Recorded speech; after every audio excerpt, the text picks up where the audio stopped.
What up, though? What up, though? This is another episode of IOW Sports. Matt should be in here pretty shortly, but right now I am running solo. Lamar has some business he had to take care of. He may be out for a week or so, but we'll hold down the fort until he gets here. So let's get the preliminary things out of the way. If you had not done it, please go over to the IOW Sports channel and you can subscribe to everything that we have on our network. For instance, if you are a late night owl, if you just got through watching a West Coast game and still want to get your sports on, your sports talk on, still want to chop it up about sports, you can tune into my homie, Mr. Wildcard Mar. He does the late night owl show right here on the IOW network. I think he starts at 11 o'clock and he goes to 12. So you get an hour of Mr. Wildcard doing his thing. And if you are a Chief fan and you just love the Kansas City Chiefs and you just want to chop it up about the Kansas City Chiefs, he also has his own page, Wildcard Chief. So you can check out that channel. And if you are a Lions fan, and you just want to chop it up about the Detroit Lions and the exciting things that they are doing, you can watch yours truly on a No Name podcast. Also, big homie Nick Shine, he has his Proud Jets fans. You can check him out. And Matt is also on with Wildcard Mar on the Late Night Owl show. And if you just want to just check us out on all the social media handles, we are there everywhere. We are IG, Facebook network. We have a Facebook network page. We also are on, might as well say everything. We on everything. For me trying to run down the line, we on everything. Plus, you see it scrolling around there on the bottom. So everything social media, we are there. I think I covered everything. So I think I got all the preliminaries out of the way. So let's get it started because a few things I want to talk about.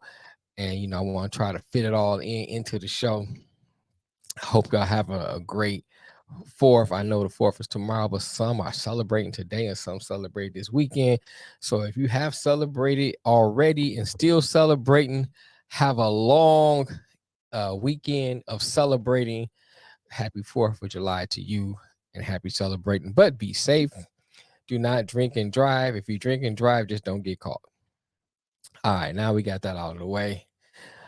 I saw that ESPN had fired a lot of on-air personality and analysts, and Lamar and I always talk about the fact that how social media or YouTube channels and stuff like that, how a lot of us get a lot of our information from there and not from these mainstream media pages. And so, in effort for ESPN or Disney, let's say Disney, to save some money, they start cutting a lot of these personalities. Um, when I say cut them, firing them. You got Jeff Van Gundy, Jalen Rose, Max Kellerman, Keyshawn Johnson, Todd McShay, Mike Hasselbeck, Ashley Brewer, Susie Colbert, Steve Young, LaFonso Ellis, Jason Fitz, June Lee, Jordan Cornell, David Pollock, and it might be a few others I missed. And I don't know, man. I was surprised by some, and some I wasn't surprised by. Because you look at, Susie Colbert been doing this for a long time. So, you can only keep going to the well for so long. She's been doing this for a long time. I think it's 25, 30 years, I want to say, or maybe longer. So, she got a good run. That the Keyshawn with Jay Will and Max Kellerman show, I caught it. I used to listen to it when I had Sirius FM in my car. It wasn't a bad show. But it wasn't a superb or great show. Wasn't a bad show. Todd McShay kind of surprised because he gives a lot of the inside information, trades and stuff like that. So that kind of surprised me a little bit. But I think he's someone that will land on his feet. Steve Young, Matt Hasselbeck. Matt Hasselbeck wasn't all that great. So, you don't want to see nobody lose their job, but I ain't really all that. You ain't gonna miss him. Let me say that. I listen to the Fitz and dang, Fitz used to be on with somebody because when I have Sirius FM, I listen to a show on ESPN Radio. It was okay. You know what I'm saying? It was all right. So I don't, it was all right. David Pollock, I used to watch him on college. I think it's college game day. Some of the people I'm surprised is not on this list. I don't nowhere do I see um Perk on here. Perk should be on here. If ain't nobody else on here, Stephen Perkins should be on here. I might say Stephen Perkins. Oh my god, I'm thinking about Stephen A. I'm mixing them, merging two together. But Kendrick Perkins should be on here. He should be at the top of the list because his takes would be garbage, goobabobabosh. So the fact that he's not on this list is infuriating to me. He should be on this list. I don't understand why he's not on this list, but hey, to each his own. But ESPN, they got a problem, and I think this is just a sign of things to come. Because if you look at Pat McAfee and what he's done with his online sports show, Pat McAfee has built a community of people who love to hear sports online and not mainstream. He has a big following. You got other channels, you got Chat Sports, who has a network of people. You got Locked On, who has a network of different things online. So you have a lot of different sports shows or sports connections that you can catch online without a lot of that. What's the wrong? A lot of mainstream, everybody's saying talking point type mess.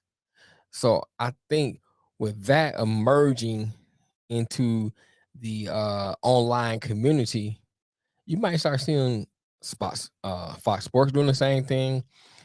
Other sports, mainstream sports, trying to cut back on what they're doing. Only problem I have, or I'll say only problem, only thing I hope doesn't happen is that ESPN and the rest of them try to get into and tap into this online thing and they take over what's already happened out there. That's the only thing I hope doesn't happen. But as far as that, I think that this here is a mark of things to come. So, if you have any opinion, get out in the comments. I'm kind of curious, and those who may watch the replay of this live show, get in the comments and tell me what you think. Because I think this is a sign of things to come. I really do. I think that, gone are the days of these big network conglomerates spilling out these takes that everybody's that's been scripted. I said, spilling out these scripted takes.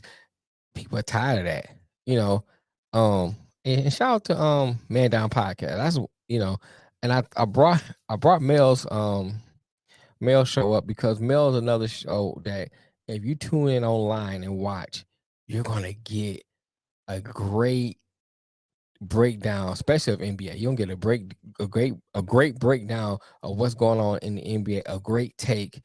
And he covered other sports, but I know Mel is really big on NBA. And so shows like that, shout out to this show. You're gonna get a breakdown, you're gonna get it real and raw and uncut over here. If somebody's garbage, I'm gonna say they garbage. I'm not gonna sugarcoat it. I'm not gonna hold it back. And matter of fact, I'll bring that up later because I got another point I want to make when we get to talk about these NBA trades and stuff like that. Anyway, I wanted to bring that up. I think that was interesting when I saw that. Another thing I wanted to bring up, I call it like my opening monologue. So I bring up I want to say, because I want to belittle other sport thing, but I like what the Los Angeles Aces are doing. I like what the Los Angeles Aces are doing. What's up, Matt? What's up, Mel? How are you? Good, bro. Good. I ain't know we caught what I was saying about ESPN or anything. No, I literally just got on here because I got my little man here by myself. My wife was working until like 4:30, so I didn't. I missed the first couple minutes. That's cool. So basically, I don't know if you heard ESPN have fired a lot of people. Yeah, I do know about that. Yeah. Yeah, so I was saying this may be a sign of the Pat McAfee effect, if you want to, if you will. You know how he built an online community. Ooh, You you have a know, good point there, bro. he built an online community without going mainstream. And now you've Mm-hmm. seen a lot of channels popping up doing some of the same thing. A lot of Mm-hmm. great channels giving you a straight, raw, uncut sports take without all that garbage added into it. The You know, political shit, right. they cut out all that nonsense that they feed the general public. Right. And I Because think that's a I've good thing. noticed ESPN, they try not that they try, they turn everything into race. No matter Yeah. what the situation is, it's got Mm-hmm. to be, it's got to be black and white instead of just for like what it is. They Right. got to try to make a story of it. And Mm-hmm. but yeah, Pat McAfee, yeah, he built his empire, did it on the low, and Right. now, like you said, a good trickle effect is happening here. Right. And to a degree, you could bring up Dan Patrick, even though he Yeah, a little bit. has a little affiliation with some of these networks. He still kind of did his online YouTube thing. So you can, but I think McAfee is the way to look at it. So Yep. yeah, I mean, but a lot of these people, a lot of names is on this list. You know, the Keyshawn and Max Kellerman. I was kind of surprised, but I don't see Jay Will on there. Yeah. They did the show Yeah. together. Yep. You Yeah, know, he's still on there. He's still on there for now. um, Jeff Van Gundy. I actually like Jeff Van Gundy. I So actually did like I. him. So but he's kind of like one of the old guards. So they probably might trying to phase that out. Same with what's her name, Susie Colbert. She been doing it for 30 years almost. Yep. Steve Young. I mean, I don't dislike Steve Young, but I can take him or leave him. Because then they know they're losing that Monday Night Football. Yeah, right.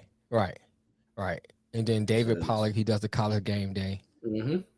I used to listen True. to Fitz and I forgot the guy that's he on with on his radio show. It was an okay show. It wasn't like spectacular, but it wasn't horrible. Jason Cornette, I listened to some of his stuff on ESPN radio. Like I said, it was okay. It wasn't great. So some of these people on the list, I'm I don't want. let me say this. Like I said earlier, I don't want to see nobody lose their money. You know what I'm saying? I'm not advocating that, but at the same time, it's like I can take them or leave them. Yeah. Then today they got rid of Andre Ward, the boxing analyst. Oh wow. And there was another name. I didn't really recognize the second name, but Andre Ward I did know. Right. Because I got an alert saying something like, "Oh, ESPN more, two more people were asked." So I had to click on it, see who it was, and one was Andre Ward, and right. I forget the other one. And then Disney might be trying. It might be a preamble to Disney trying to combat if the actors go on strike. You already got the writers on strike. Yep. And losing money in the film part. So that can be part of it too. So there's a bigger picture that they're not giving everybody yet. Oh yeah. So I just wanted to bring you that see up. it Go coming. ahead. Yeah. I see it coming. Yeah. So I kind of started like a little mini monologue before we get into the meat of the show, and I want to bring up the Las Vegas Aces. A lot of us male sports guys don't really jive for the WNBA, and Lamar and I always be the ones to say we prefer the women's college basketball over the pro basketball. It's just a better product to me. Yep. But I say the same thing. I love watching college basketball. NBA is a joke to me. Yeah. And same with the WNBA. I think the WNBA, the college product is a lot better than the professional product. It just is to me. To me, it's like they have something. They got something more to play for in college. Yes. They're trying to get to that next step, to that next phase. Right. Whether it be the WNBA, NBA, or whatever it is that they're going to do in basketball.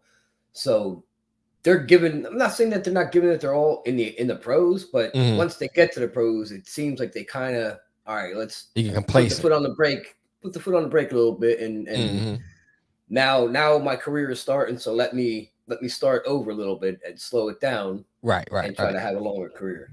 You know what? Here's another element to add to that too, Matt. You know, some of them can actually make more money in college than they can when they get to WNBA. I think the highest paid salary, average high paid salary is $200,000. It's a lot of money to us, but in the scheme of things, it's not a lot of money. So that means that's the average highest paid. So someone might be making 40, 50, 60,000 a year. That's a regular worker man's job. And I saw something the other day. Depending on what city you live in, a mask. You know what I'm saying? That's not no money if you want to help you out. Yeah. There was a stat the other day. They showed the highest paid WNBA, and then compared to the one mascot, I forgot what team it was, Denver maybe or Miami, somebody. The mascot was making like $625. Holy shit, $625,000 just to be a mascot. Wow. Shit, I'll do that for half that money. You know what I'm saying? I'll do that shit for $100,000. Come on. I do that. I do it for $200,000 in a bag of nachos. Absolutely. I'll take a bag of Doritos. You know what I'm saying? For real. But having said that, the Los Angeles Aces, they look good, man. I only ever seen them play. I can watch them play. I can watch them play, but I wanted to show the clip. I forgot to bring it in. So those who watch this live, just kind of bear with me for a second because I got to go through the share screen thing. So it ain't going to look all that smooth. But I wanted to show this particular one of Chelsea Gray.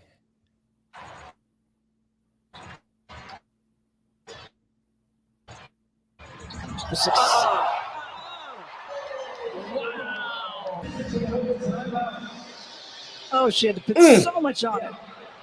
I mean, all the way around. And that pass, bro, was nice. I mean, that was a nice pass. That was slick.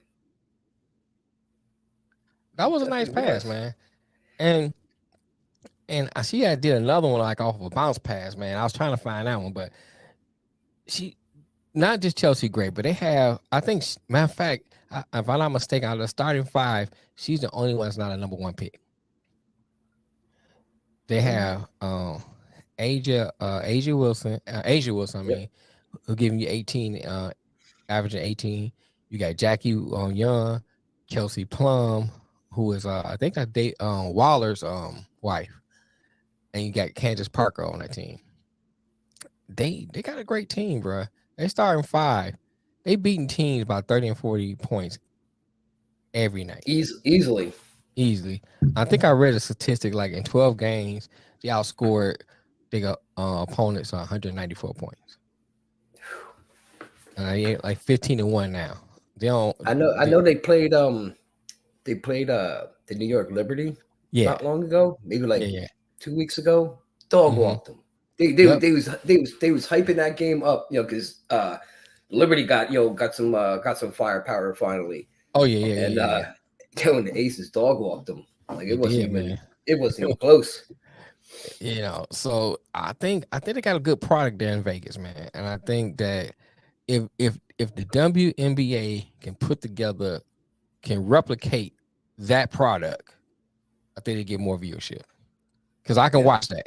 I know people, you got advocates of Lauren Reynolds so you can get dunks in there and stuff like that.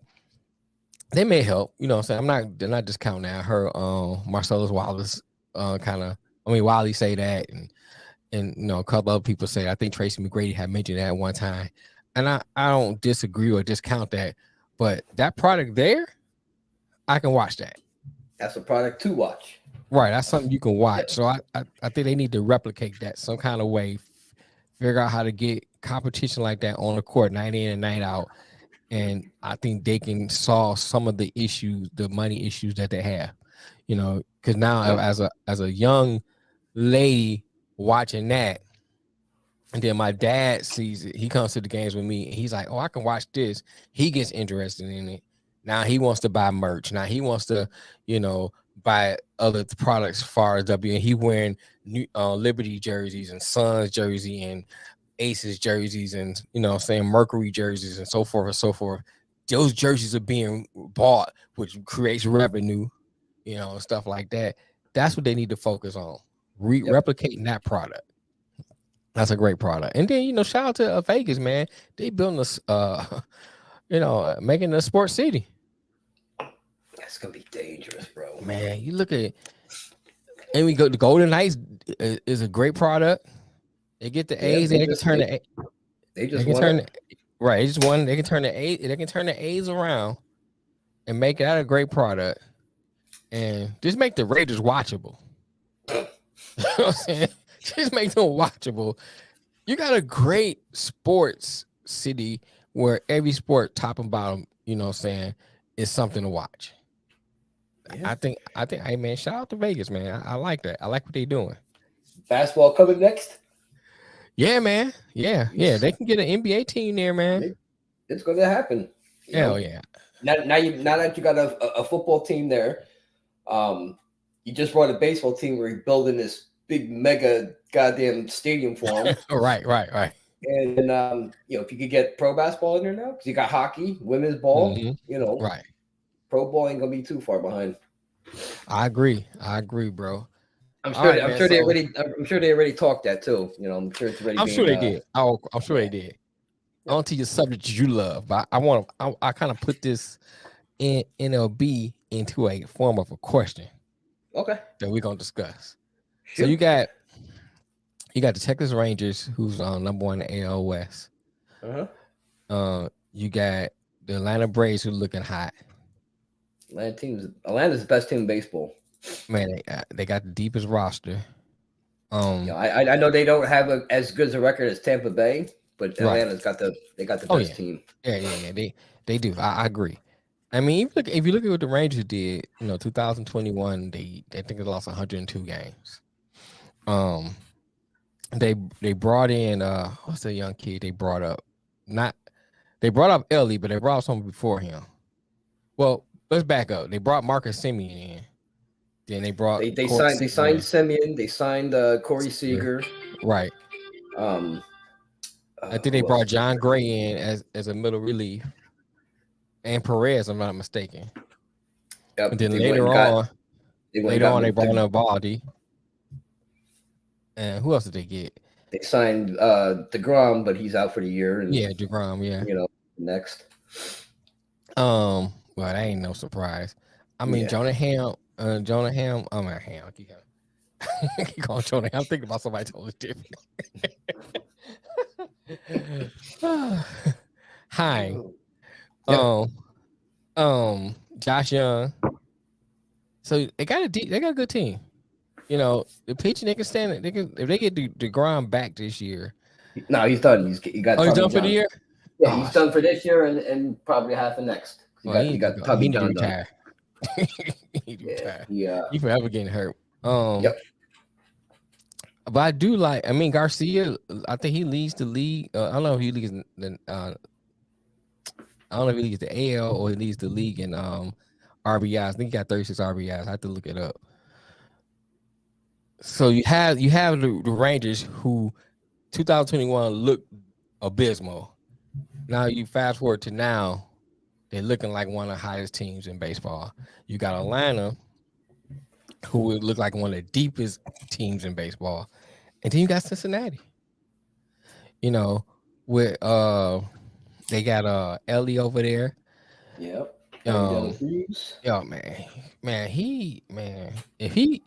barring no injury, knock on wood, and he keeps up what he got going, man, he can be one of the faces of baseball quickly and soon. He already hit for a cycle. I think they called him up, but it's only been a month now. So they called him up. About that. They called up Matt McClain. I mean, they look good. So all those three teams, who has the better story that you will follow as a baseball fan? Who has the better story? Yeah, like the story. If you're looking at it from this year, and you like, okay, I would say Cincinnati's got the better story because of the young cats that they brought up. Mm-hmm. But I don't think Cincinnati's gonna last. Okay. If you look at their run differential, like they got on this hot streak and they still, getting outscored, overall. So I think they're gonna fizzle out a little bit. But I could be wrong, man. I could be wrong. They just lost to the Astros, if I'm not mistaken. That was a good game, though. Yeah, The yeah. Astros game. I mean, shoot, the Cincinnati and the Braves game. That was a good game. Yeah, Braves have stopped the winning streak at like 11 or 12. Yeah, they had like 11 or 12 winners, 11 games winning streak. So I like Cincinnati. I mean I like what Texas doing. You know what I'm saying? Because like it's been a long time since you mentioned Texas for anything about playoffs or being good. A long time. Give Texas time too. That's another team that's ready to implode. You never know. I'm just looking at the standings now. Right. But if I had to say, I still say it's Atlanta. Atlanta has proven they can do it. They have a deep roster.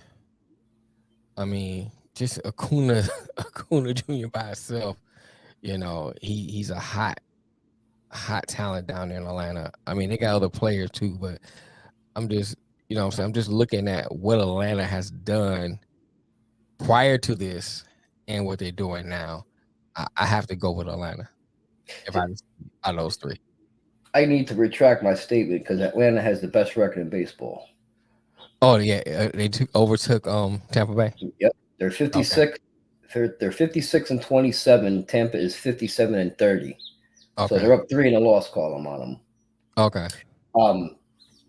The thing with Atlanta, like, this is going to be the same story year after year with these young guys because they locked them all into these long deals, team-friendly deals, and as long as you can keep that pitching staff healthy or keep improving that, Atlanta's going to be there again. They're going to have that run like they did in the 90s. Right. They look that good again.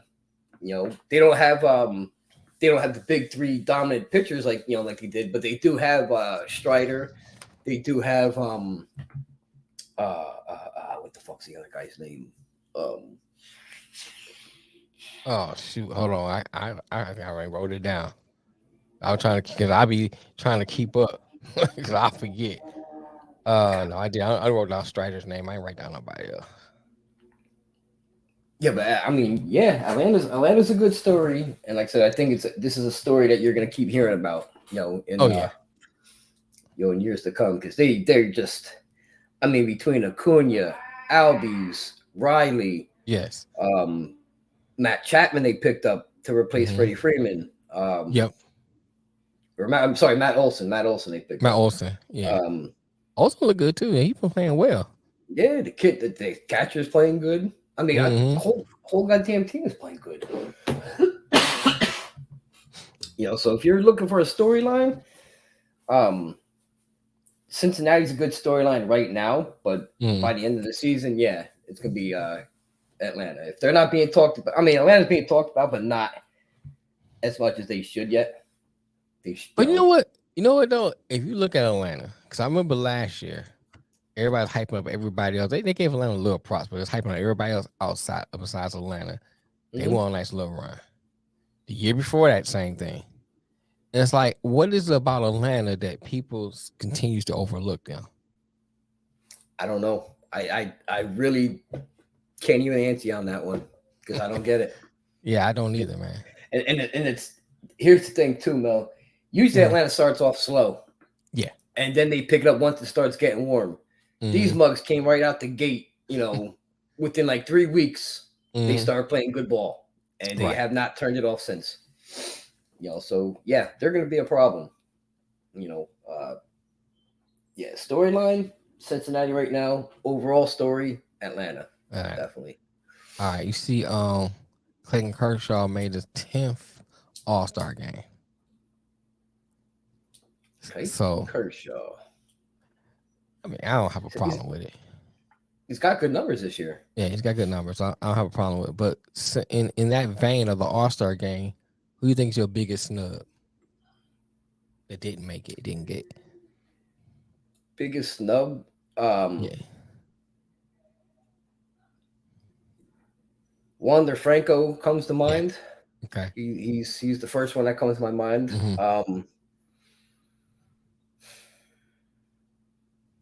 See, I don't know about Fernando Tatis. I don't know if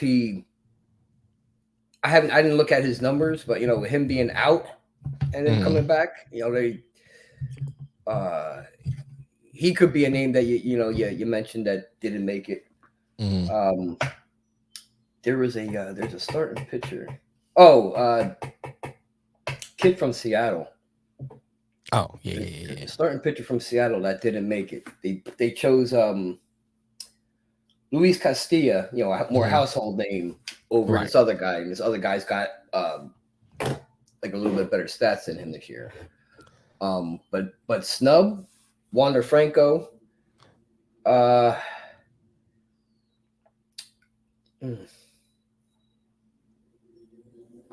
don't even know. Like it Here's what I say. Because they give so many guys. There's 32 between both. I think it's 32 on both teams. So and they have to pick at least one from one from each team. Right. So let me see this baseball shit. Well, here's what I say while you're looking that up. I agree with the Franco. I agree with that. Well, think about Tatis. I'm kind of on the fence with Tatis, and I'll tell you why. One thing I can see it from a standpoint of him being out so long, so you look at what are you going, what are you choosing from just a little short bit of time you have, or are you going to go back past what you've done in the past? What are you going to choose? What body of work are you going to use to vote him in for this year? Yeah. So I do understand that. And then I look at it from, since you say an all-star, you kind of like you want that personality in that game. You want that Tatis in the game. I think he brings so much to your game outside of his baseball skills. Yeah. So it's kind of like you gotta, let's find a way to get him in there, And I don't get me wrong, I'm on the fence on both on him.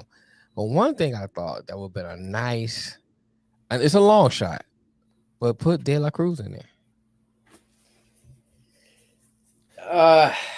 I know it's a long shot because he just got called up. He can fizzle out. This can just be, saying what he does now. But I think it kind of it. So here's the thing about legacy. So I started thinking about this morning. I was thinking about putting him in All-Star game. The way they vote for All-Star game, you got the fan vote, you got the player vote and stuff like that. Yep. And so they kind of control whether or not you get in there to a degree. And if De La Cruz becomes this big household name, big star, what a way to start his career off, his legacy off was saying of being a rookie called up, making it to the All-Star game. Yeah, I was just looking at his numbers. Especially playing the infield, it's a tough crowd to combine in with infielders because there's so many. Yeah, but he's batting 281, 3 home runs, 12 RBIs. Mm-hmm. Small sample size, but that's what we got to go off right now. Mm-hmm. Let's see, yeah, I wouldn't put him on the team yet. Mm-hmm.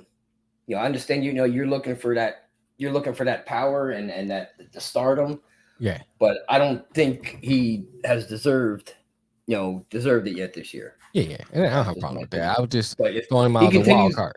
He continues down this path. He'll be here next year. I like what he's doing though, man. I mean, I was looking at I think I was reading Yahoo Sports or something like that, and it was showing like since he came up for the minors and came into got on in the major leagues, the jersey sales for his jersey sales is like went up, skyrocketed. And it was showing like I can't remember if the Braves in Cincinnati game or the what's the one they just won? Just lost Houston. Or was the Houston game? I can't remember which one it was, but it was showing like the crowd. It was so many people who had his jersey on. So many people had his jersey. I'm like, wow. They He's like making, him over there. yeah, he's making a big impact. I mean, he got the personality, he got the big personality to go with it. So, that kind of helps. Yep. But overall, it'd be hard pressed for me to put him on that team right now. I understand. I understand, like jersey sales, that's great and stuff like that. Mm-hmm. If they're gonna do something, or they want to include, well, they do like a rookie, like a rookie game instead of having like I the like futures that. game. I like Do that. that on maybe like the Friday or something. I Friday like of that. it. You got the home run derby. Add Right, in, right. you know, uh, uh, add in like a rookie All Star game. Yeah, you can do like it don't even have to be a full Kind 9 innings. kind of like what the NBA does. Yeah. Have a rising stars and rookie and second year players. Yeah, I like that. To That's a try good to idea. try to get those type of names out there for people to see that Mm-hmm. are coming up. They got good numbers, or they're hot prospects. Play them, and they're Right. got to be in the major leagues, of course. Not Oh minor yeah. league players. Right, right, right. But get major league players and get their names out there. If they're not voted in, That's a great maybe idea, man. That's a great something idea. like that. Cause you look at like, 'cause I think Lamar mentions all the time too. How as much as we say the NFL is king, NFL does a lot of things right. The one thing they don't do right is the Pro Bowl. Yep. For one They thing, need that to just scrap it. yeah, I agree. The one thing the NBA does right, it has its flaws, is All-Star Weekend. Because they make it an event for the whole weekend. You have people flying, sometimes from all over the world, but at least of not all over the country, going to this big event. Stars and just people who just want to just enjoy the event. They got stuff going on outside the event. Got stuff going on Friday, Saturday, Sunday. Making an Yeah, event. a lot of different events going on. It's Right. not just one thing they're fixated on. Right. They So got they make a it. lot to promote to families and kids and stuff like that. Yeah. So you imagine doing that with baseball. Make it an event. Even just do a 2-day event, Friday, Saturday, or Saturday, Sunday. Start off with that. With your idea of rising stars with the rookie baseball players, and if they don't play a full 9 innings, they do 7. Mm-hmm. Just stuff to get out. Cause now, we here, like I'm in the South and you on the East Coast. We don't see a lot of West Coast games. Nope. The only way we catch players, if you're a diehard fan, you may have, I don't know what's the MLB version of Pass. I forgot, or whatever that version is. You know what I'm saying? I forgot what it's called. But if you got the let's say you got the baseball package, whatever it's called. Yeah, MLB package. MLB package. So you got the MLB package. You may catch more games than the average person. Okay. Yeah. But you still probably not watching a lot of West Coast games because they coming on late at night. So this is a chance for those. 10:30 my time. Yeah, you know what I'm saying. And so this is a chance for those who are out of market to catch some of these players they probably never see. And they go, you know what? I never heard of this guy. Or I kind of vaguely saw him on Sports Center. Mm-hmm. I like what they're doing. And now you got a following. You got an East Coast following, an Angel or a West Coast team, a Mariner, or whatever. You got a Dodger, or a Dodger, whatever, or a Giant, however you want to, whatever West Coast team you want to bring up. They following that because now I see what they doing. I became a fan of that person because of what they did in that game. You putting their name out there, a pitcher or whoever, whatever position they playing. I think that's a great idea. And with the baseball, let me say this. I remember when I was a kid, I always loved football. That's always been my thing. And then it was baseball, basketball that kind of ran neck and neck. But I do remember how baseball was always put in as this family, father-son, father-daughter, this family thing. Take your family to the game and just watch this sport. It was always presented that way. Have you hot dog, popcorn, whatever you eat at the game. Dad drinks beer. You just enjoy the game. Good family night out. Good family night out. And that's how, even with the minor league teams, it was kind of presented that way. You catch the minor league teams. But now it's kind of like that nostalgic and that kind of image kind of dying out now. You don't really see it kind of pushed that way. I think this brings it back. Make it a weekend, and you can kind of say, "Hey, let's go fly down to Atlanta. Let's go down to Houston where the All-Star game is, and let's do it. Make a weekend out of it, and we can participate in some of the stuff they have going on, at the time. And those are lasting memories for your kids. They remember those things, that and with the way prices are too, like it's hard. It's hard to take out like a family of 4 to a professional. Well, I'll just say Yankees because I'm up here. Yeah. Right. You take your family for a Yankee game, between parking, tolls to get. I mean, if you drive in, tolls to get there, parking, your ticket. So you're easily spending a couple $100 just before you walk in the gate. Right. That's not even when before you buy your soda and beer and popcorn and hot dogs. Right. So a family of 4, you're looking at $300-$400 for a night. Yeah, you're right. A lot of families can't afford that. That's true. It's tough. With and that's prices. Another factor too to talk about too. When you look at professional sports, they're pricing the average person out the door. Yeah, they are. They absolutely are. It's becoming a rich man's spectator sport. Where only the rich people can actually watch the game live. We have to watch it on TV. And I think that's something that professional sports needs to look at too. How can you make it an affordable, correct, to a family? Do like Disney do. One thing I can say about Disney, they have a plethora of problems. We can go down the list. But one thing Disney does, they have a lot of package deals.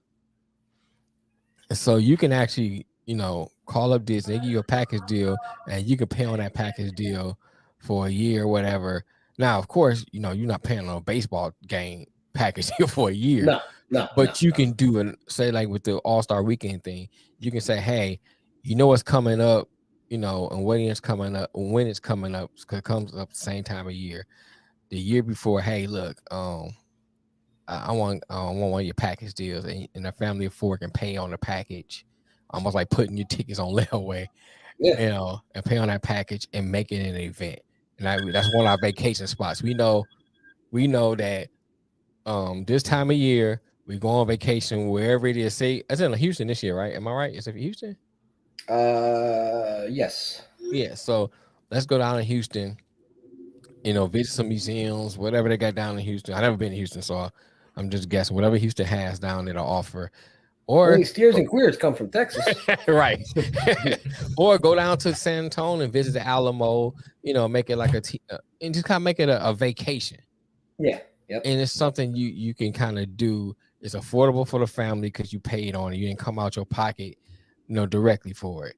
They need and also like in that package, you could be including in the package 4 tickets to this museum, like you said, or 4 tickets to this park or right event, whatever they got in that vicinity. Build that in the package also, so you don't have to pay additional costs out of pocket. Unless it's for like concessions, things like that. But have all, hotel, the flight, tickets to the game, and then other, like let's say they give you a choice of you could pick two extra, 2 additional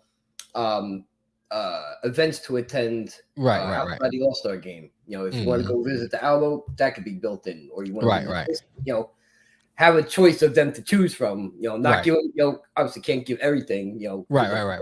But at least give that option of, here you go, here's what we have in the area. It's optional, but it's, it's here for the offering.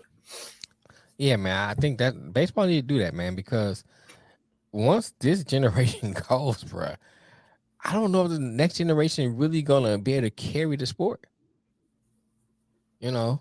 I think it's gonna lose some viewership. I mean, you're gonna get some that's gonna dislike it regardless. It's just some people is gonna just gravitate to certain sports. That's just is in them. Right. You like baseball. That's your thing. Football for me. I like baseball, but football is my thing I really gravitate to. So that's also like I gravitate towards baseball, and then football is my backup. Right. So what I'm saying? So you're gonna get those people, but for those casual fans or those on the fence fans, this will draw them in. Because Mm-hmm. especially young families, that's starting out, they're looking for things to do around this time of the year for their family. What can I do for my family, or my son or daughters are interested in sports? What can I do to kind of help, build on that, to help feed on that, help, get them to kind of get more entrenched in this particular sport. Because they might be baseball, softball player, I can take them to a game. And this is a better way because now I can bring the wife along, I can bring the kids along, and it's actually in the long run cheaper because I paid off in a package and we're doing more things. So that's one way. MLB, call us up. We give you these ideas. Give us a call. We got the hookup. We got the right ideas to get you back on track. Right. All you gotta do is listen, pay attention. Before we move off of MLB, we got to talk about the Yankees, man. What's up with the Yankees, bro? They are who they are, man.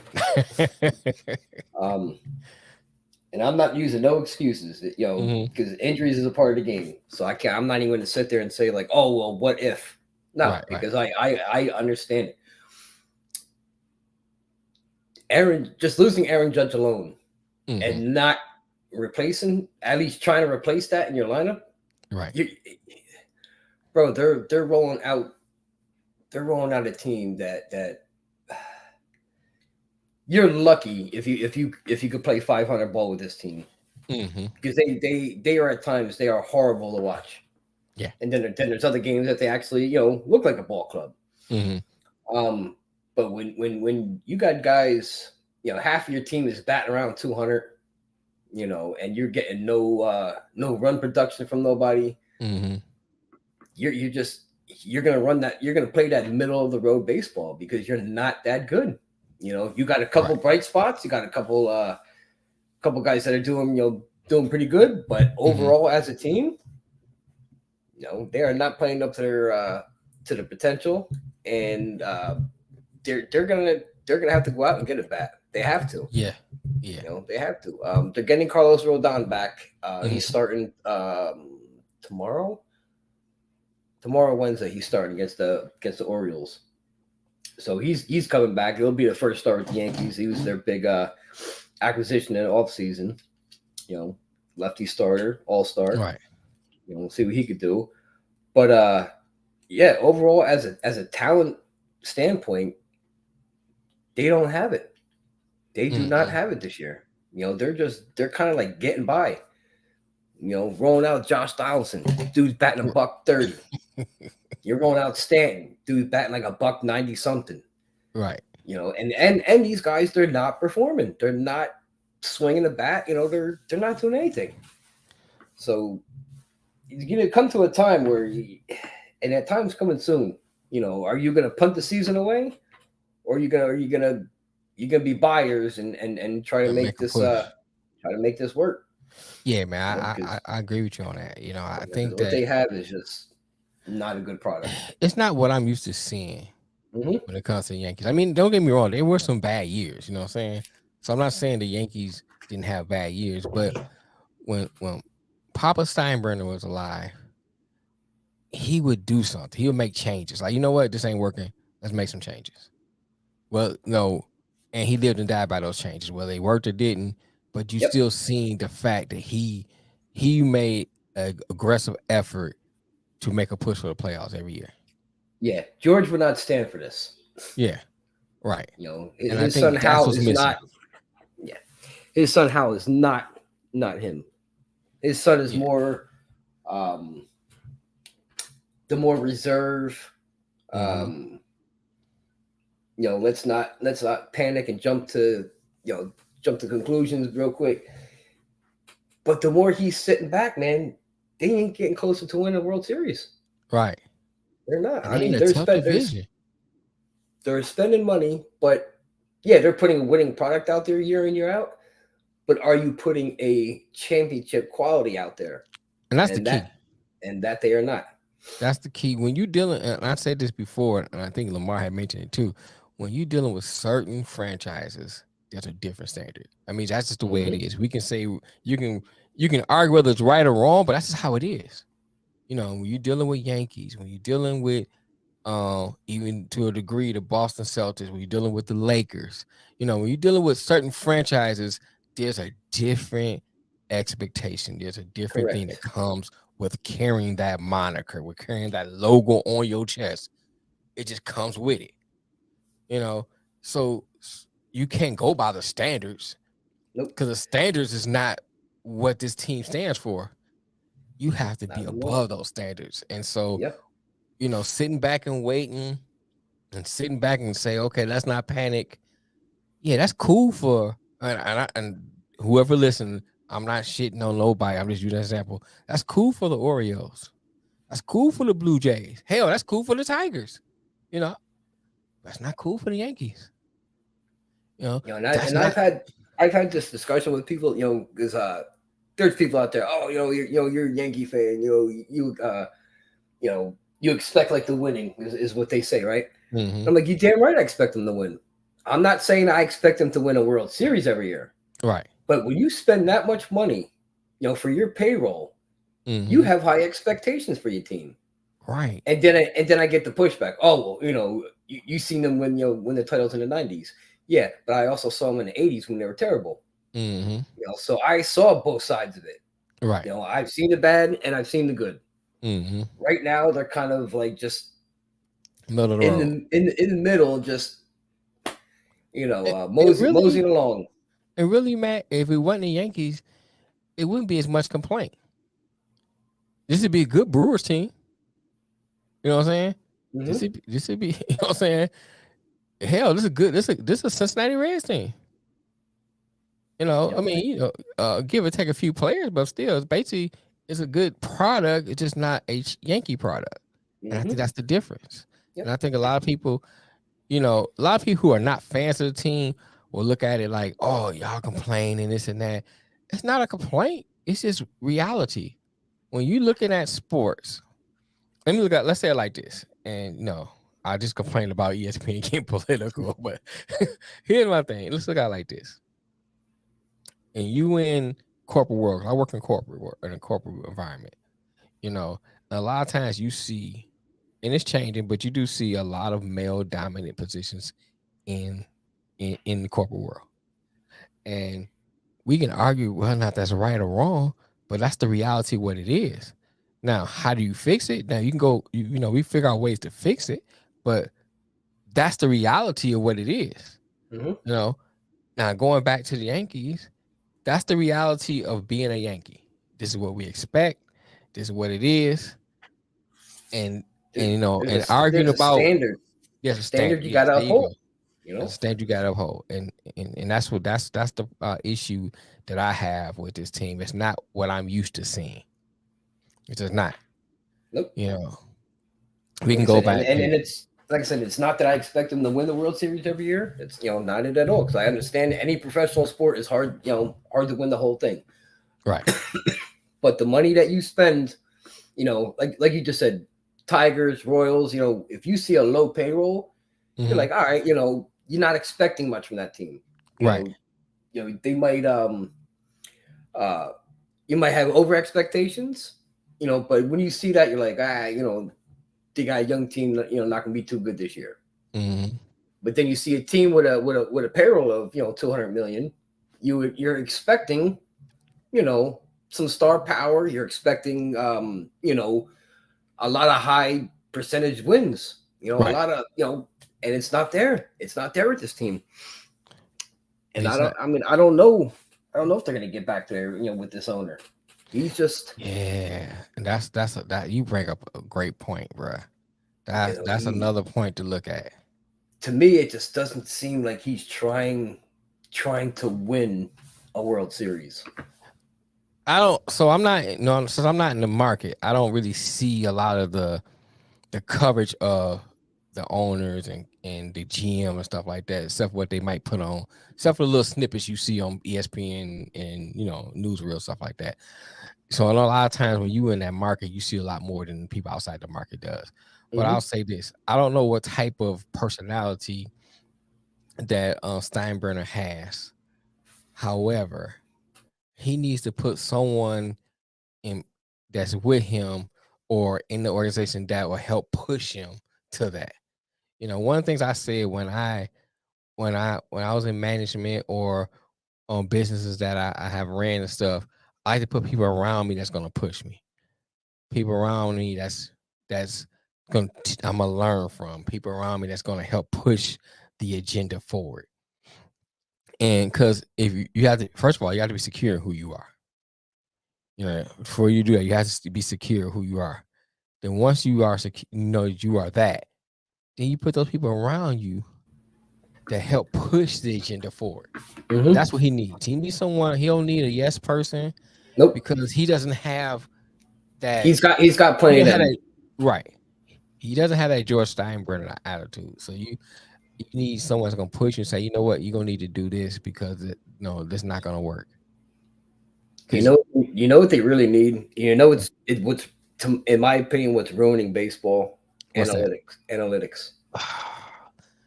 You know how it goes though, man. When you see something that somebody succeeding in, everybody jumps on that bandwagon. I'm not saying totally get rid of it, but I think it's ruined. I think it's ruined baseball because you got these high paid guys sitting up in the office somewhere, putting out these lineups and doing the evaluation for the talent, right? Making this big money. And to me, baseball is all about sometimes you gotta roll with the hot hand. You can't look at like the lefty, or righty. You gotta know who you have on the mound or who you have at the plate. I agree. And I'm all about situational baseball, not this not the home run or nothing type shit. Right. What's wrong with laying down a bunt? What's wrong with taking a pitch? You don't see a lot of small ball like you used to. No, you don't. You really don't. It's home run or bust. And I see it all the time with the Yankees. They'll put guys on base, but then they don't have anybody that's putting the bat on the ball and putting the ball in play because they're all trying to hit a home run. Right. Dude, there's nothing wrong with going the opposite way and taking an RBI single. I add to what you said. I think another thing that kind of added to it was the Marco Grier home run chase and the Barry Bonds home run chase, because it brought some eyes to baseball, which was not a problem, but it became a problem because not everybody's looking for that to repeat. Everybody's looking for the Marco Grier, Jose Canseco, Sammy Sosa type battle for home runs to repeat. Barry Bonds. MLB had to do that. They needed that because of the strike in '94. Right. So they had a lot of fans weren't tuning in as much. But that season in '98 with McGwire and Sosa, that really ignited people to want to go watch baseball again because any given moment, you're seeing these home runs being pumped out and everybody was all into it. And the steroids, the whole steroid era. And ever since then, I think they haven't found that. And then found a way to bridge that back to what baseball's about. Correct. You know what I'm saying? That was good. They had that problem in the middle there. They're having that problem. Right. It was good because it helped baseball. That's fine. Now you brought eyes to it. Now how do we bridge from that back to what baseball's about? How do we keep this going, but in a more professional way? Right. I think that's the issue that baseball is facing. Because like I said, the younger generation, I don't hear them talk about baseball as much as they did when I was a kid.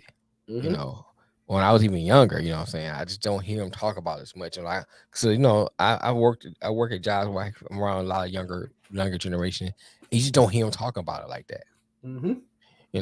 But let's I want to talk about this because I was reading, I want to say it might have been ESPN. There's an article and it's talking about how more and more players are getting called or getting suspended for gambling in the NFL. It's becoming an issue. And I started looking at like some of the policy towards that. It's nonsensical. It's nonsense. You know what I'm saying? It's how are you making the NFL extend to somebody's car? That right there to me is nonsense. Then on top of that, it shows you that someone dropped the ball somewhere, because a lot of these players are like, I didn't know that. I didn't know that. You getting a lot of, I didn't know that. Well, there's a lot of player meetings. There's a lot of things that goes on, you know, in besides training camp, where they talk about policy issues, new rule changes, all that stuff. They have a part of training camp that deals with that. So if the coaches are either dropping the ball, or the NFL somewhere between delivering to the organization and getting into the team, there was some kind of lack of communication there, which they need to fix. Yep. Because this is just getting like, you can see more and more people on the list that's getting suspended for gambling. Then on top of that, you partner with DraftKings and all these gambling apps. There it is. You know what I'm saying? There it is. That's like put me in a brothel saying I can't fuck. You know there it is. There's the no line today. Put me in the bottle and I can't fuck. You know what I'm saying? What kind of nonsense is that?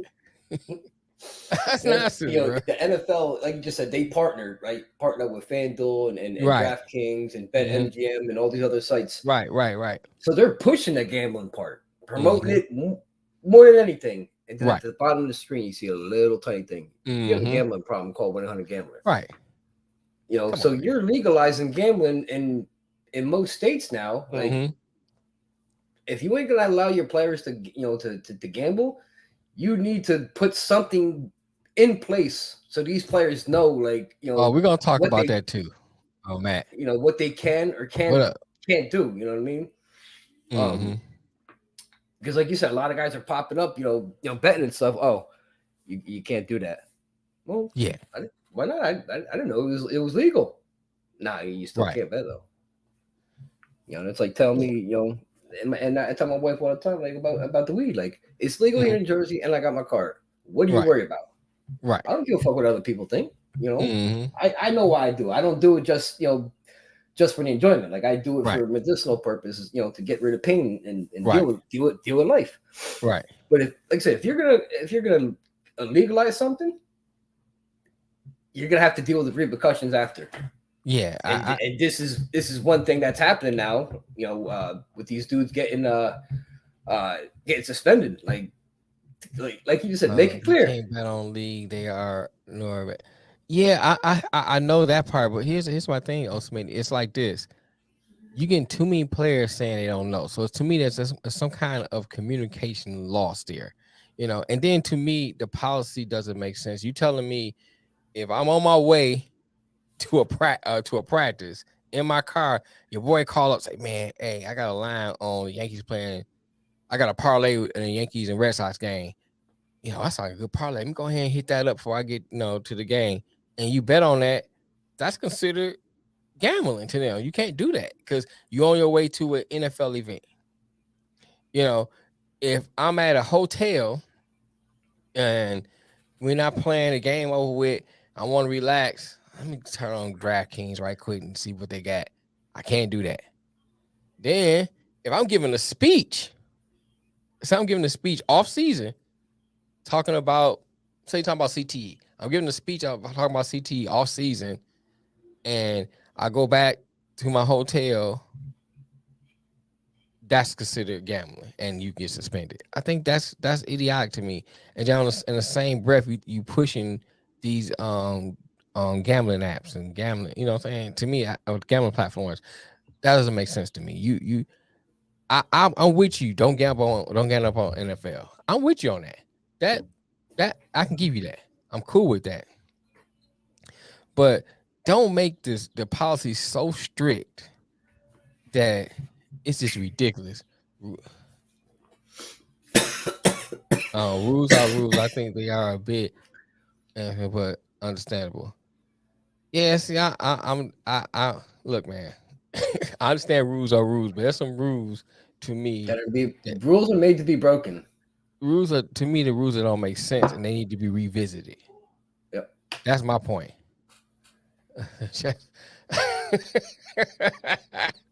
Oh, it's coming, bro. It's coming.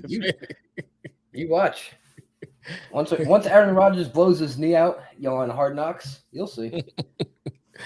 They'll come back down to reality real quick.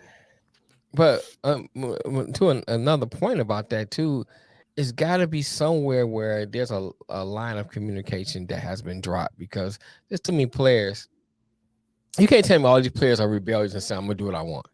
There's got to be somewhere where, and you're making millions. You're making millions right now, right? And you don't know, right? Or you're just saying, "Fuck it, I'm gonna bet anyway," knowing knowing you're gonna lose money. Right. That part right there doesn't make sense to me. But I want to at least bring that up before we got into the NBA, because there's a lot of movement going on, and if Roger gets injured, they will be betting on Zach Wilson to throw 50 TDs. No, they'd be betting on him to throw the interceptions. Right, 50 INTs. Yeah, 50 INTs, not 50 touchdowns. So I don't know if you saw. Did you? I know you probably saw some of the trades. Yeah, I've been trying to keep up with it. I saw the Rockets, and I wasn't gonna start here, but since Smitty brought it up, I'm gonna start here. I saw the Rockets, and I like the Van Fleet deal. Look, they paid a little overpaid him, but I like it. Good defense. He can facilitate the ball. He can help the young guys that got down there, Green and all of them. So I like that. Nice, high character guy. I like it.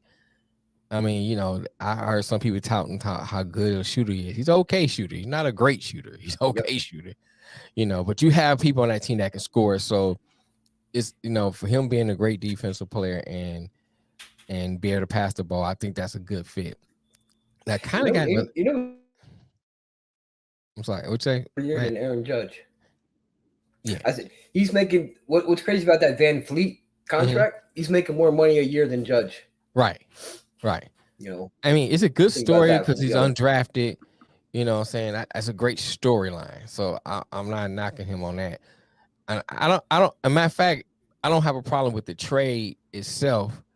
I think he might have been slightly overpaid, but outside of that, I think it's a good trade. The Dylan Brooks one, I was kind of like, you know what I'm saying? The money you pay him, and when somebody tried to tell me, 80, I think they gave him 80, right? I think so. I should have wrote it down, but I think so. I think it was 4 and 80. I think it was. Yeah. I don't. What is? I mean, you say, oh, he brings toughness. Yeah, but some of the stuff he does is dumb. Yeah. And detrimental to the team. And he's not a great offensive player. He plays pretty decent defense. I mean, LeBron was cooking him. But there you go. Say 4 and 8. You was right. 4 and 8. You know what I'm saying? But that's LeBron. And when you say what you say, I know you gonna call LaFlopper James, but LaFlopper. Right, Flopper. But he still has a great skill level that I think if Dylan Brooks get cooked by him, you can say, okay, it's LeBron. So I don't have a problem with that. But I don't think LeBron is also almost pushing 40. Yeah. Yeah, that Dylan Brooks talks about like how good his defense is. Mm-hmm. You getting cooked by a dude that's, probably 12, 13 years older than you. Right. Now in basketball sense, like when you're a younger kid, that's a big difference. If you're 24 and you're playing a 12-year-old, of course you're going to dominate them. But if you in your 20s, you're supposed to be in your prime, and you getting cooked by an old dude, What does that say about you? Yeah. Yeah, are you really that good? Like JJ Redick, like swears by this guy, swears by Dylan Brooks. I love Dylan Brooks. I'm like, what do you see now? I don't understand. I don't understand the fascination with him. I don't either, man. I don't either. I don't see it. I watched a lot of games he played. He had some decent games. I don't even say he had good games. He had some decent games. You say, okay, he scored 12, 14 that game, got you a couple of rebounds. Some hustle points and stuff like that. Yeah, I saw that. But then you look at some of the games, we have bad games. He have bad games. Yep. You know what I'm saying? Airballing and doing bonehead plays. Holiday type games. Right. Give you a good one and then disappear. Right. So I don't think that type of play warrants that type of money. No. I just don't think it is. And the antics that he brings. And the You antics that know, he bring, yes. I Now you understand like could. you Now want to I get know into your some. opponent. Right, go ahead. Go ahead. Let me I was gonna cut say, you I understand like you want to get into your opponent's head and play off. mind games, things like that. But the shit he does is taking it, 2 steps farther than that. I'm not even Right, saying 1 step. He's taking it 2 steps forward. right. Personally, I wouldn't want to deal with that as a teammate. I I wouldn't wouldn't want to either. punch him in the mouth. Right. I mean, I'll pull He, a Draymond Green on him. well, I'm glad you said I was gonna bring it up because some people will argue, well, Draymond does the same thing. Draymond has championships. Yep. He He's can got say, the pedigree. I do this, but I win. You can't say that, Dylan Brooks. Yep. You know what I'm saying? It's just what it is. Just like people say, well, Jordan bet on games. Jordan has 6. You know what I'm saying? He got something he can fall back on. Yeah, I done that, but I got 1 for each finger plus 1. Yep. You know what I'm saying? So it's like Dylan Brooks don't have that. And I think until you reach that level, you can't have that same level of terror terrorizing the league. You know what I'm saying? You can't. He's not even a star. He's not even a superstar Thank to you. warrant the Right. acts that he's doing. Right. You're not even a superstar, bro. Because the guys that are established in a league like superstars, they get certain calls. They Right. get a game called a certain way. Mm-hmm. When you in a league a couple years and you ain't done nothing, right? Then here you are, being an ass basically on the court, right? Being a troublemaker, like a little fucking kid, tripping and kicking and shit. Mm-hmm. Things you do in 4th grade. Right. And I don't want that on my team. I don't give a fuck. You're not pushing us over that threshold. Right. So Houston's gonna want to. I mean, I might be wrong on this, but I think they're gonna regret signing him for that money. I was gonna say the I same. think they're gonna look to unload him like a year or 2. Mark my words. It's 5/15, July 3rd, 2023. We're gonna revisit this. Dylan Brooks is gonna cost them dearly. Whether it be they're close to a playoff run, he gonna do something stupid, they lose that game, or it's gonna be something that Dylan Brooks is gonna cost them. Yep. What Smitty say? I hate that players like Anthony Edwards and Melo get max contract. Yeah. Yeah. I think. Go ahead, man. It's mind-boggling, like how much these players are getting, man. Mm-hmm. Like ridiculous amount of money just for. I mean, what is Anthony Edwards or LaMelo have done, in their careers? Right. Yeah, they're up and coming. Players. They're up and coming good players, but they haven't really stepped on that big stage and shown everybody, I am, I am one of the faces of this league. Right. And to pay them the money they are. Yeah, he's getting paid like he is a superstar. He's not a superstar. He has the potential, but he's not a superstar. Correct. And speaking more about Charlotte, I think giving him that kind of money and not putting money into the team, because 3 years ago, Charlotte was in the playoffs and looking like they was building something, and you never put anything around them to build on that momentum. Mm-hmm. And I think that speaks more to anything than even the max contract, because now you took this money that you could have taken and got players to complement him and Bridges down there and build you a nice team, a good product. Hell, build a good product. Yep. We can talk about a finals push, down the line, but let's talk about, let's build us a good product. Build me something I want to spend money to come to the game and watch. I get tired of just watching. Let's put a winning team out there and build off of that. Build off of that. Right. That's the problem I have with that. Especially teams like that. Signing those max contracts, that's going to wind up killing them. Those type of contracts. And then you go to the Timberwolves. They show they can't win what they have. Just can't. I mean, we can talk about Cat not stepping up like he should. Cat want to play a position he don't need to be playing. We can go down the line. And I think, you need to put players on that team that could help push this team past the first round. You know, make it to the first round is good. The first couple of years, after a while, it's like, okay, can we do something else? You know, I'm tired of this. Tired of this. One and done. Right. We need to get to the next round. Well, right. And so, when you sign guys to a ridiculous amount of money, you know, and then who the fuck wants to go to Minnesota anyway? Nobody want to go up there to play. Yeah. Yeah. Oh my God. Thank you. Like, thank you, Smitty. Yes, I say that 1,000 of times. Gobert is all full with an extra L on the end. Yep. And he's the third highest paid center. Bruh, he looks soft when he play. He only passed the eye test. You know what I'm saying? He looks soft when he play. Bro, you could get anybody to play center and get you a double-double. Right. I was like, bro, I could say, okay, well, he's protecting the rim. He don't even do that. Nope. He's giving you X amount of points. He ain't giving you shit. You know what I'm saying? And they gave up what? Five? They gave up, yeah, something like that. I think it was five number ones for him. Yeah. I'm like, for what? For Rudy Gobert. For Rudy Gobert. Everybody know the French ain't shit.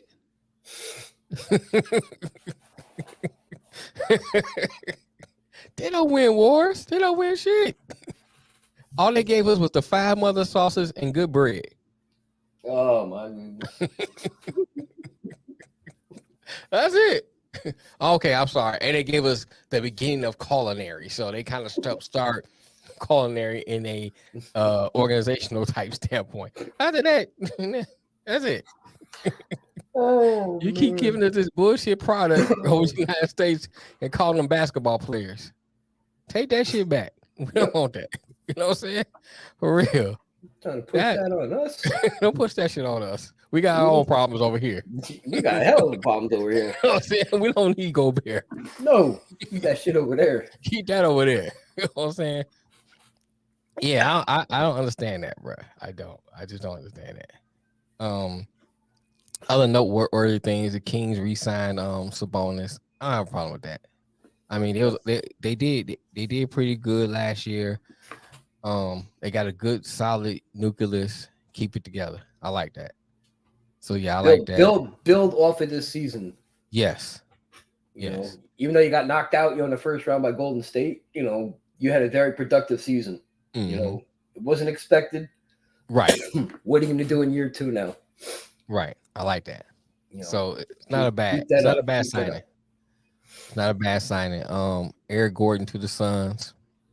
It's not bad. It's not a bad signing. I mean, cheap contract. It was like 2 years, $6 million or something. I mean, he's up there in age. He just Chris Paul 2.0. Yeah. That's it.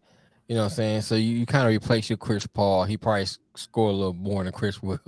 Hopefully he don't disappear in the playoffs.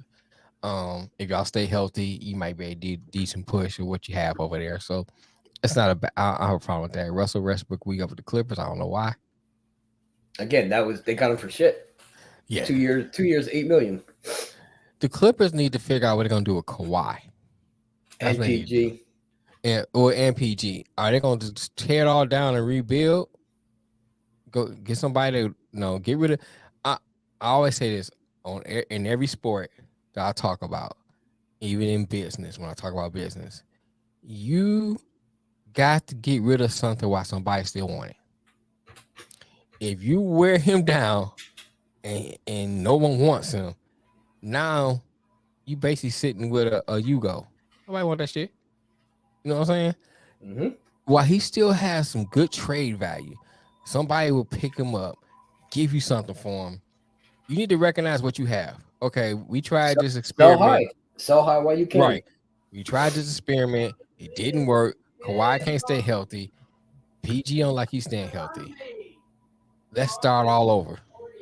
You know what I'm saying? Yeah. And get rid of Kawhi. Get rid of PG. Start all over. If you want to keep Russ because he got on a cheap contract, that's fine. We already know this is a year we're gonna sacrifice, so we go ahead and keep him on a cheap contract so he has something to put out there. Okay, that's fine. I have a problem with that. But they need to figure out they're gonna do with them 2 players. That's the King. That's what I'm not the Kings. I'm looking at his comment. Kings are in year 34. They rebuild.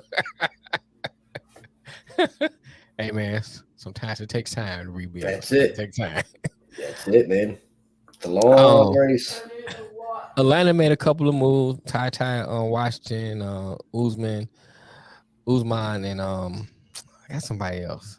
They got one player I can't remember, but it's a decent move. They got rid of the contract of John Collins. Yep. So that kind of helped them along the way. So, it's not a move that's gonna say, okay, now Atlanta's going to make a big push, but it may be a move that's trying to put them in the right direction years to come.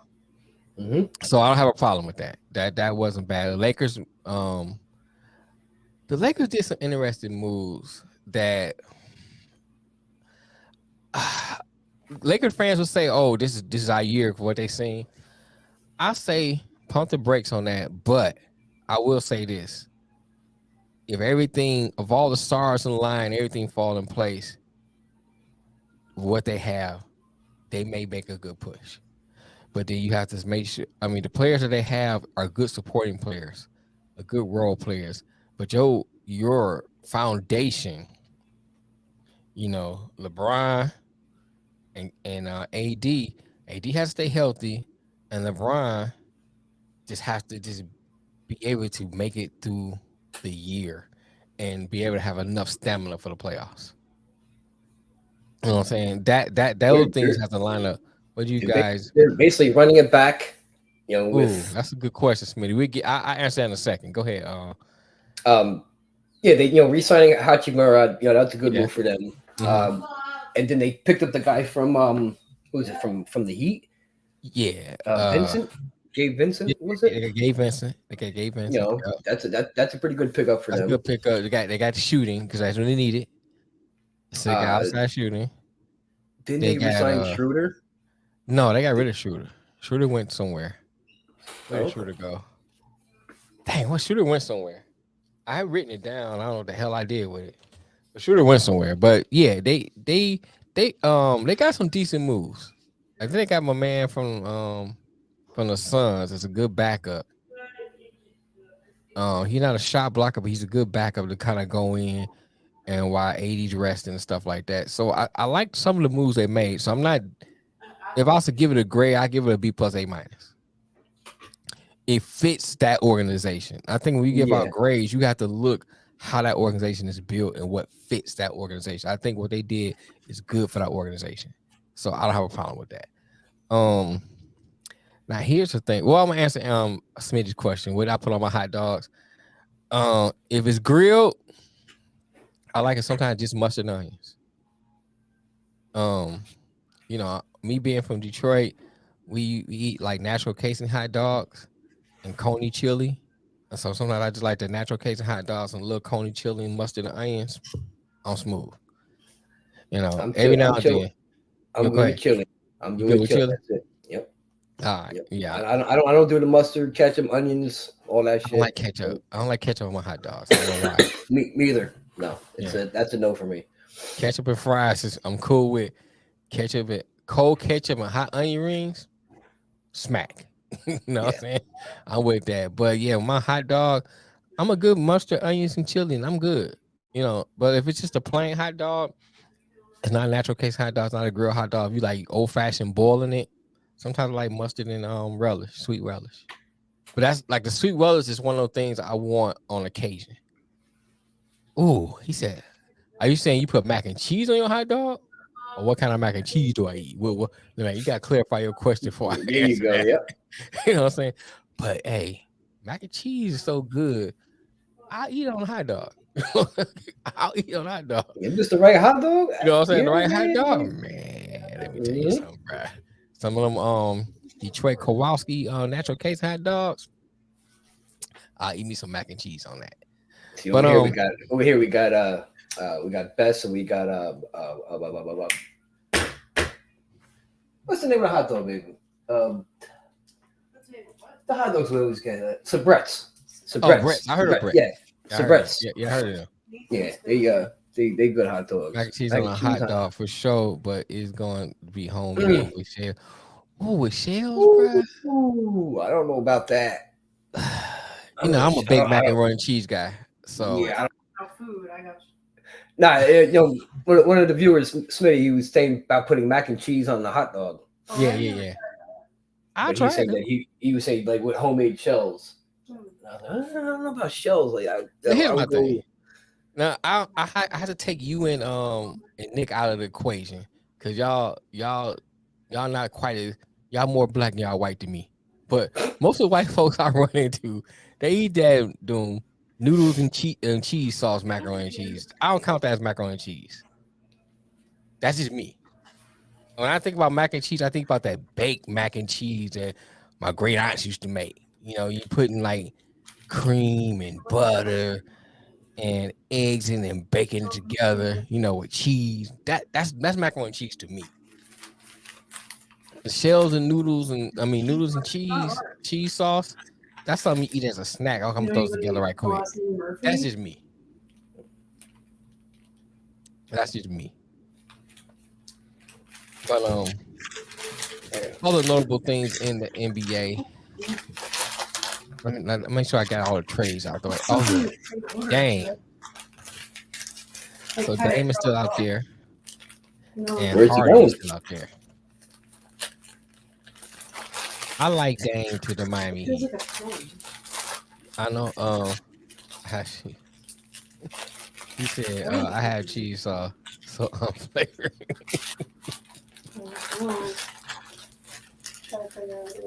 Yeah, I'm not that. I don't know.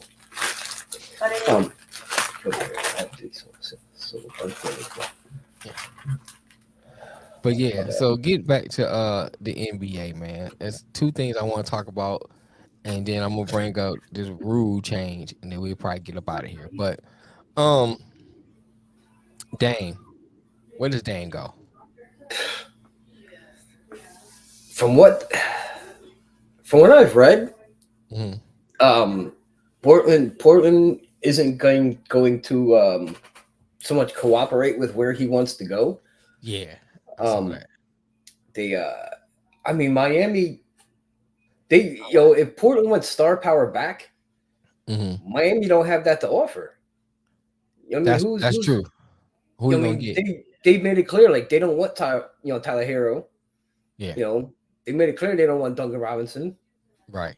What else does Miami have to offer? If you're not offering Bam or Jimmy, what are they offering? Doing that because that puts you in the same situation if you Miami. If you get rid of Dame, if you get rid of Bam or Jimmy, you back in the same situation. Look for somebody else to go with Dame. Compliment Dame. Only thing I can say is this, in that this is what Pat Riley have to know how to finesse. And if there's anybody that could do it, yeah, you give him a package with some draft picks. You give him a package with, because here's the thing, and I said this before, the NBA is not the same as it is in NFL when it comes to draft picks. If you're not picking really in that top 3 to 5, draft picks don't mean shit. It's very few times where you might have a deep class where you might get the top 10 or something like that. For the most part, in the NBA, especially now with the overtime league, people going to the G League and all that stuff. Yep. Coming out of college, the first 3 are your best players. After that, everybody else pretty much are role players or that can kind of make pieces that fits into what you have. Yep. Pieces to your puzzle. So you offer them draft picks, try to sell a Duncan Robinson. Hell, give him Duncan Robinson and Hero.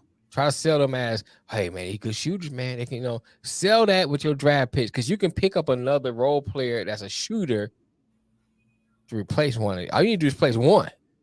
Yeah, Dame will make up for the other one that you're missing, and you rolling. I think Miami should make it work. Philly's not a bad place for him. I hear people saying that. Because you can do a trade for Harden for Harden and maybe a couple of draft picks and another player over there and get Dame over there. But you know what I think the problem in Philly? I think it's Embiid. Not him as I don't think it's him as a player. I don't think it's a skill thing. I think it's a fit thing, how he fit and work with other players. Yep. Because he had Jimmy on his team and couldn't win. He had Harden over there. He had players that he could.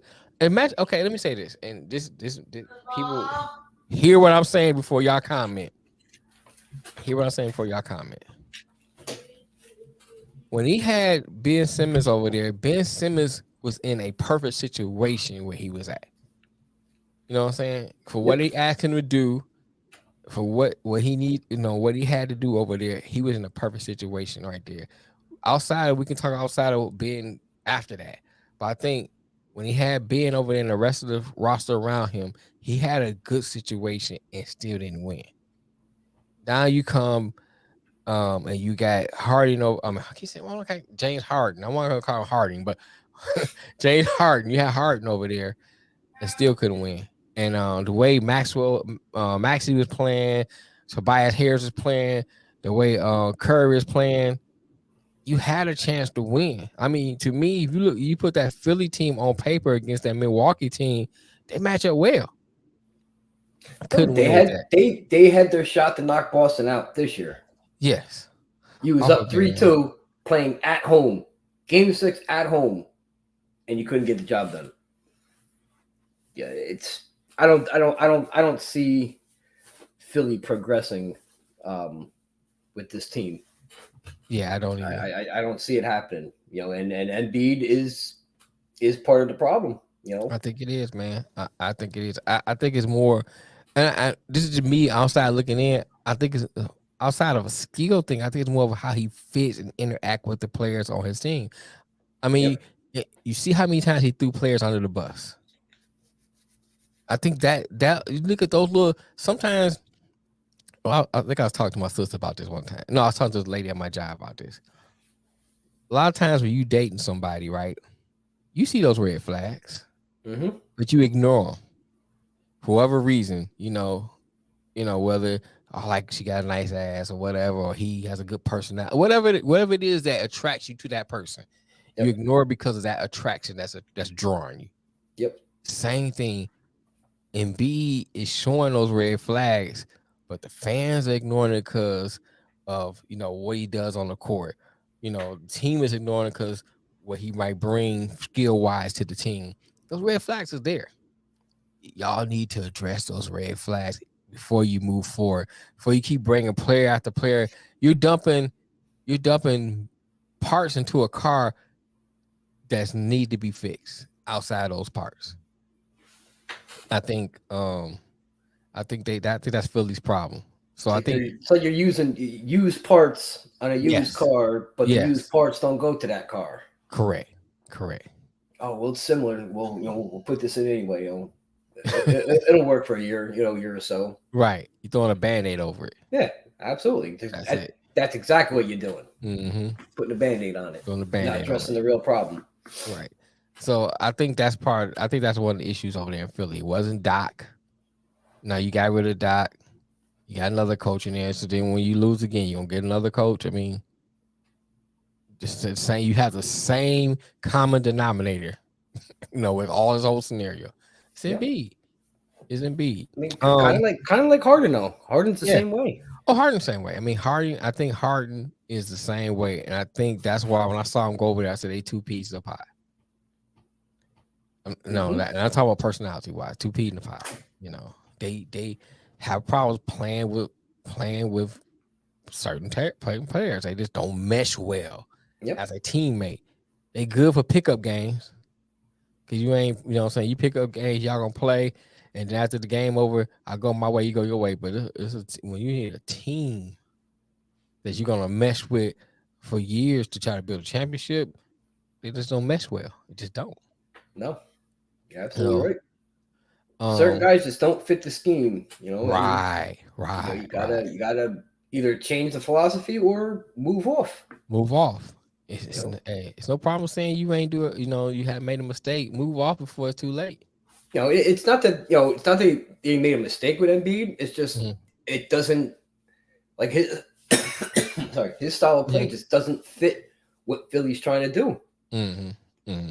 Maybe with this new coach because they got who Nick Nurse, I believe. Yeah, they got Nurse. I want to say I think that's what it is. I think who it is. I mean, we'll see. Philly's kind of like the Yankees. You know what I mean? Like they keep putting out a winning product, but it's not a championship product they're putting out. Right.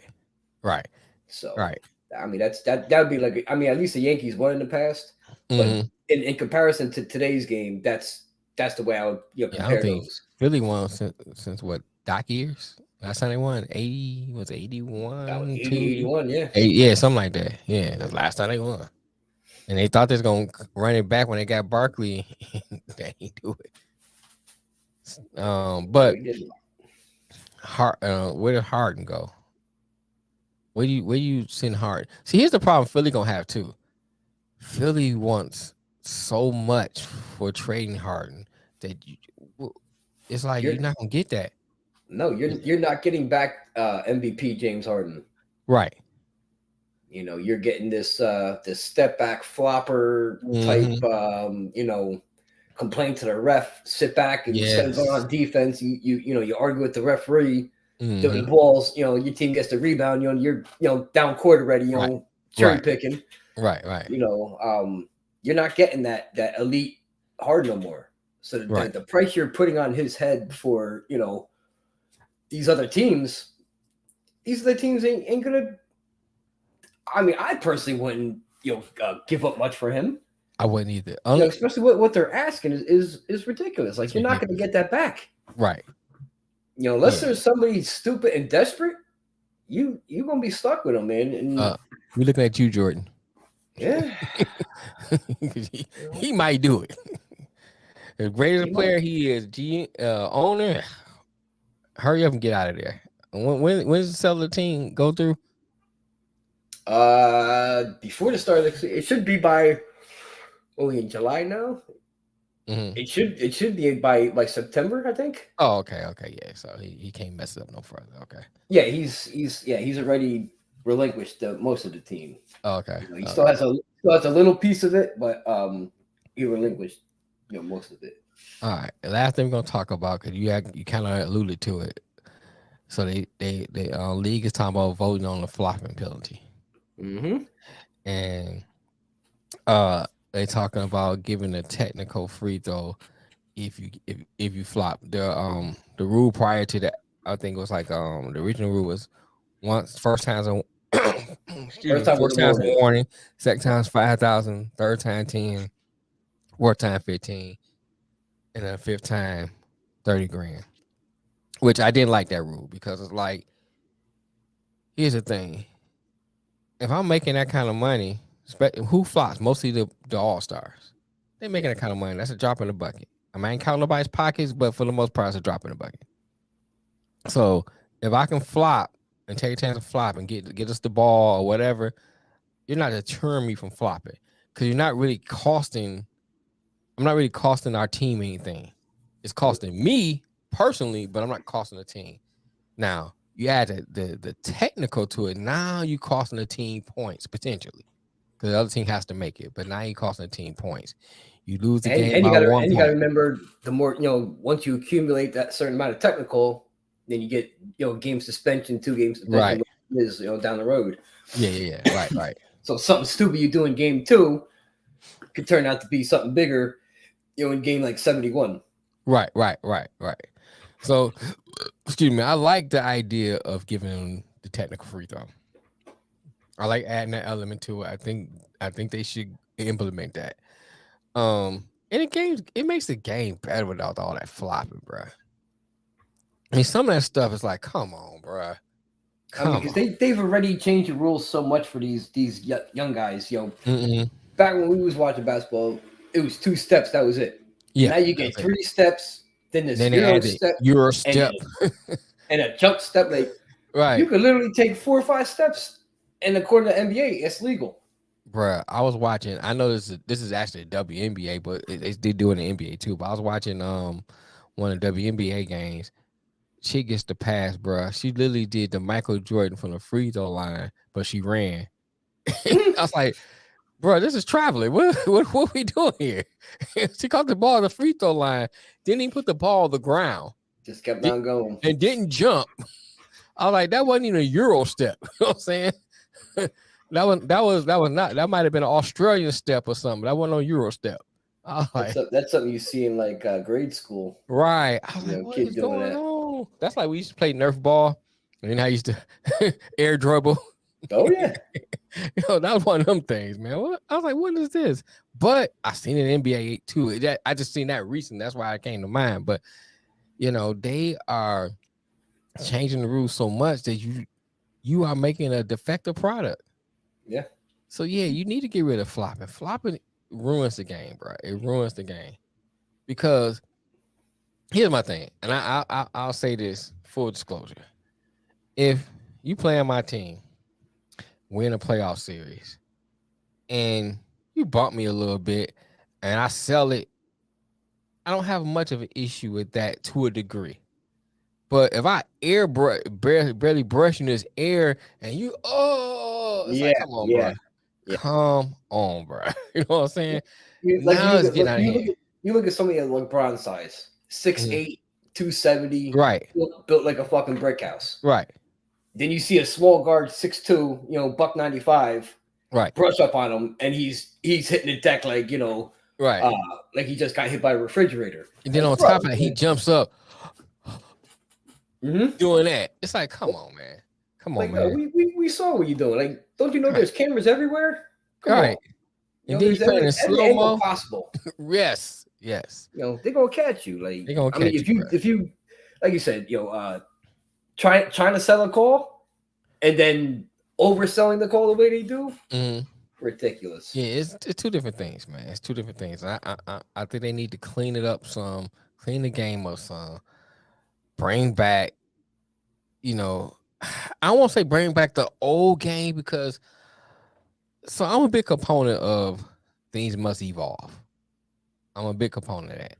Now, how about this? How about bring back the rules from 1992 or 1991 just for a year? Watch what happens. Watch what happens. Right. Getting punched in the mouth, and that's all you get is a technical or something. There's no 10 games spent. Like, you come to the lane, you get clothesline, personal foul. You got 6 of them. There's one. Right. Now, nowadays they're, every little thing. Oh, we got to see if it's a tech one, a flagrant. Is that a 2? Yeah, that is ridiculous too. Yeah. Oh, let's go to the. I was like, come on, man. Let's play the game. Now, was he making a move for the ball, or was he trying to hit his hand? Like, what was he doing? Making a basketball move, or was he? I was like, come on, bro. That's not like this. This ain't football. Getting your 2 feet down and making a football move. Right. See if you have possession of the ball. For real, man. I agree with you on that one, bro. I think it's getting out of hand with that. Let's bring back the purity of the game. Let's watch a good product. And that goes for all the sports we watch, all sports we cover, all sports we watch. Like I said, I understand about things evolving, things getting better because you're getting faster players, bigger players. I mean, all that I understand. However, there are some things that should remain a constant in all your sports. When you're changing the rules of play, you should. Like I said, evolving, I get it. Trying to change things, I get it. But when you're changing certain rules to the game, you're putting, to me, you're going backwards. Yeah. Because with this, to me, like with this carrying shit and this traveling, like, oh yeah, it is so ridiculous, out of hand. But you're the ones that allow that. You put that into play. Right. You changed that part of the game. Like that's a part of the game I wouldn't have changed. Right. Just like I say about baseball, like there's certain things of baseball like you should not change. Like the bases being bigger, like there's just certain things you don't do. Like I said, things evolve, things change, but certain rules should not, because that's what your backbone is of the game that you loved as a kid growing up. Right. You played it a certain way because that's what the rules were. Now you see the kids nowadays, pulling this type of shit, right? And they allow it, and they think it's a good product. I agree. And here's another thing you add to that too, Matt. You gotta remember, if I'm a 12-year-old kid watching the game, I'm watching. We say LeBron because LeBron is he does it. I won't say he does it the most, but he does it the most dramatically.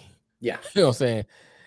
It's kind of like over the top. Over the top with him. Plus, it's kind of like you one of the bigger players in the league, and you seeing small players do it. It's like, come on, bro. I think that's why, for me, I kind of more always make him the picture of flopping. He's the image of the flopper. Yeah. But I'm a 10-year-old kid, and I'm watching you play. I see LeBron flopping. I see other players flopping. I'm adding that to my repertoire. I'm thinking, oh, it's part of the game. This is what you got to do. You got to be good at this in order to get calls. You got to be good at this in order to, be a better player or whatever your mindset is on that. You add that to your repertoire. So now you practicing flopping. You having flopping practice sections. You know what I'm saying? So it's like, come on. That's crazy, right? You hire a professional flopper right. to Right, you know what I'm saying? No, you need to move your legs a little to the right when you fall. You know what I'm saying? Bend just slightly a little bit. Right. You see him come and start that lean back a little bit. Be in that motion. So as he passes you, you're gonna go down with the wind. Right. And you'll start to see young kids emulating that. Think about this. When Iverson came into the game, kids tried to dribble like Iverson. Oh yeah. I was one of them. Right. Everybody, white chocolate. I was just gonna say, kids try to pass like Jason. Yep. Kids emulate what they see on TV. If I'm a big kid and I'm watching Shaq Barkley, that's why I'm emulating because he's my body type. You know what I'm saying? If I'm a smaller kid and I'm watching Iverson, white chocolate, what's my man's name? It's on the tip of my tongue. Anyway, it'll come back to me. Steve Francis. There you go. You know what I'm saying? I'm watching players like that. I'm emulating them because they fit my body type, my style of play. Now, fast forward to now modern time. I'm watching LeBron. I'm watching other floppers flop. I'm thinking, oh, this must be part of the game. I need to add it to my repertoire. That's how the mind works. That's how kids are working. They add it and you're ruining the game. You need to fix it now. So nip that shit in the bud now. Right. So now the next upcoming stars don't bring that with them. They don't bring that into the game. I think that's the most important thing.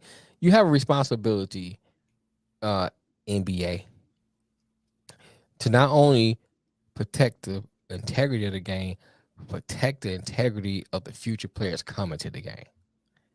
You got a good point there. You know what I'm saying? Yeah. Because it's more than just looking at the players now flopping. You got to look at the people coming in. Stop them from flopping. Good show, man. I appreciate you coming on with me, man. It's like talking to the wall. I ain't got nobody to talk to, so it makes for a great show. Especially got to the baseball part. You the baseball expert. I could talk baseball, but not like you can. So I appreciate that. I appreciate you having me, man. Anytime. And everybody else, I appreciate Smitty being on. Smitty. Whoever else has been watching out there, appreciate y'all. Appreciate those who like, share, and subscribe. We got a new subscriber the other day. Appreciate that. And if it won't be no late night owl show. Lamar got something he's dealing with right now. Yep. I'll let him tell y'all what it is. Yep. If he wants to tell y'all. So he's dealing with something right now. So when he gets ready, hopefully next week he'll be back on with it. Until next time, y'all. And go ahead. Give it big homie Nick. Oh yeah, I forgot about that. And shout out to big homie Nick. Nick Shine, we with you, man. We appreciate you, man. He's dealing with, and so like I said, I'll let him tell that too. Anything you need, Nick, if you listen, you know it. Right. Anything you need, we're here for you, bub. Yeah, appreciate you, Nick. We're hopefully when he gets well soon, and everybody, we bring the gang back together. You gotta put the band back together. You know what I'm saying? That's it.